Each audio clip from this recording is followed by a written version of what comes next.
ಬಹುನಿರೀಕ್ಷಿತ ರಾಮಾಯಣ ಚಿತ್ರದ ಟ್ರೇಲರ್ ಅಧಿಕೃತವಾಗಿ ಬಿಡುಗಡೆಯಾಗಿದ್ದು, ಲಂಕೇಶ್ವರ ರಾವಣನ ಪಾತ್ರದಲ್ಲಿ ರಾಕಿಂಗ್ ಸ್ಟಾರ್ ಯಶ್ ಅವರ ರೌದ್ರ ಅವತಾರ ಕಂಡು ಸಿನಿಪ್ರಿಯರು ಹಾಗೂ ಅಭಿಮಾನಿಗಳು ತನ್ಮಯರಾಗಿದ್ದಾರೆ.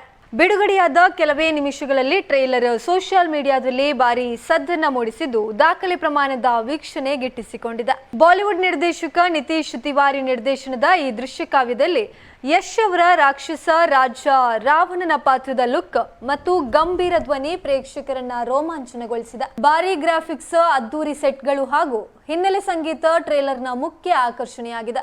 ರಾವಣನಾಗಿ ಯಶ್ ಅವರ ಡೈಲಾಗ್ ಡೆಲಿವರಿ ಮತ್ತು ಗಂಭೀರ ನೋಟಕ್ಕೆ ಭಾರತೀಯ ಚಿತ್ರರಂಗದ ಪ್ರಮುಖ ಗಣ್ಯರಿಂದಲೂ ಶ್ಲಾಘನೆ ವ್ಯಕ್ತವಾಗಿದೆ. ಚಿತ್ರದಲ್ಲಿ ಶ್ರೀರಾಮನಾಗಿ ರಣಬೀರ್ ಕಪೂರ್ ಹಾಗೂ ಸೀತೆಯಾಗಿ ಸಾಯಿ ಪಲ್ಲವಿ ಅಭಿನಯಿಸಿದ್ದು, ಯಶ್ ಅವರೊಡನೆ ಮುಖಾಮುಖಿಯಾಗಿರುವ ದೃಶ್ಯಗಳು ಕೌತುಕವನ್ನ ಹಿಮ್ಮಡಿಗೊಳಿಸಿದ. ಭಾರಿ ಬಜೆಟ್ ನಲ್ಲಿ ನಿರ್ಮಾಣ ಆಗ್ತಾ ಇರುವ ಈ ಸಿನಿಮಾ ಜಾಗತಿಕ ಮಟ್ಟದಲ್ಲಿ ಹಲವು ಭಾಷೆಗಳಲ್ಲಿ ತೆರೆ ಕಾಣಲಿಕ್ಕಿದೆ. ಕನ್ನಡದ ನಟನೊಬ್ಬ ಭಾರತೀಯ ಮಹಾಕಾವ್ಯದ ಪ್ರಮುಖ ಪಾತ್ರದಲ್ಲಿ ಈ ಮಟ್ಟಿಗೆ ಮಿಂಚುತ್ತಾ ಇರುವಂತದ್ದು ಸ್ಯಾಂಡಲ್ವುಡ್ಗೆ ಸಿಕ್ಕ ಮತ್ತೊಂದು ದೊಡ್ಡ ಗರಿ ಎಂದೇ ಬಣ್ಣಿಸಲಾಗಿದೆ. ರಾಮಾಯಣ ಪ್ರತಿಯೊಬ್ಬ ಭಾರತೀಯನ ಭಾವನೆ. ಈ ಚಿತ್ರವನ್ನ ಅತ್ಯಂತ ಎಚ್ಚರಿಕೆ ಮತ್ತು ಗೌರವದಿಂದ ತೆರೆಗೆ ತರ್ತಾ ಇದ್ದೇವೆ.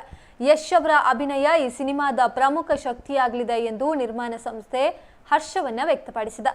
ಇನ್ನು ಟ್ರೈಲರ್ ಬಿಡುಗಡೆಯ ಬೆನ್ನಲ್ಲೇ ರಾಮಾಯಣ ಹಾಗೂ ರಾವಣ ಯಶ್ ಹ್ಯಾಶ್ ಟ್ಯಾಗ್ಗಳು ಎಕ್ಸ್, ಟ್ವಿಟರ್ ಹಾಗೂ ಇನ್ಸ್ಟಾಗ್ರಾಂನಲ್ಲಿ ಟ್ರೆಂಡಿಂಗ್ ನಲ್ಲಿದ್ದು, ಸಿನಿಮಾ ಬಿಡುಗಡೆಗಾಗಿ ಪ್ರೇಕ್ಷಕರು ಕಾತುರದಿಂದ ಕಾಯ್ತಾ ಇದ್ದಾರೆ.